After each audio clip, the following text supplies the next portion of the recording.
Ya Allah, sedihnya raya tahun ni. Suami dah tinggal aku, anak dah tak ada.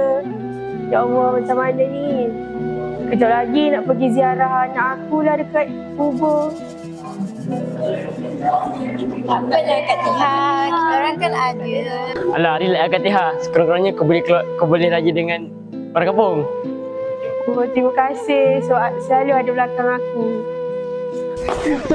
Tuk. Kau ni siapa pula? Tak nampak pun. Tuk, kita nak raya ni Tuk. Lemah tak beli tupak tak bakar. Baju tak gosok lagi ni. Lepas tu, macam mana? Tak dapat raya.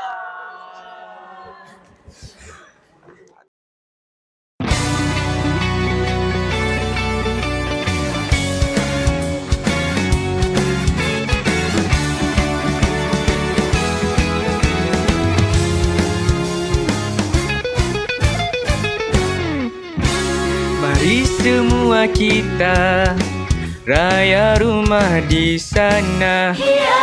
Aku dengar dia orang kaya, rumah besar, kereta mewah. Tunggu dulu, Jijo bagi tahu. Rumah itu raya tahun dulu. Sirap dia tawar amat, kue makmur seperti tak tunggu duit tak dapat. Apa kata kita raya rumah di sebelah? Aku dengar anak dia lawa, putih gebu bibirnya merah. Tunggu dulu, bebek bagi tahu. Rumah itu rumah Haji Abu. Kau tak ingat apa kau dah buat? Getah sekerap dia engkau remah. Jadi kita nak beraya di mana? Takkan raya pertama duduk lepak saja. Hari raya orang semua bergembira, kita pula berduka Tak dapat raya. Jom raya rumah nenek aku, ada rendang ketupat bahulu. Mana tahu dapat di hulu 10 atau 50. Tunggu dulu, Johnny bagi tahu.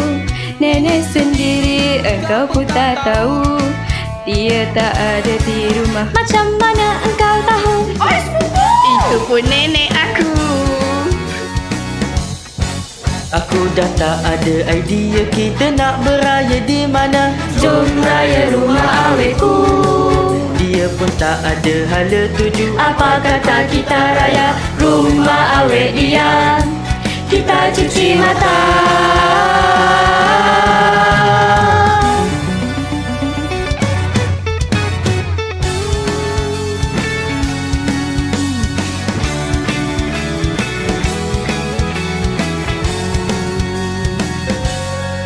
Jemputlah naik sayangku, bawa sekali temanmu.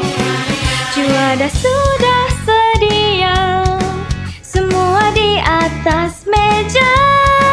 Tunggu dulu, kami mau tahu siapa yang masak banyak begitu. Kalau kamu mau tahu, ku cabut di kepalaku.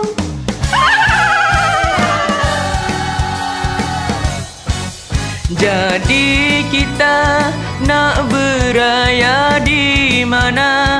Takkan raya pertama duduk lepak sahaja.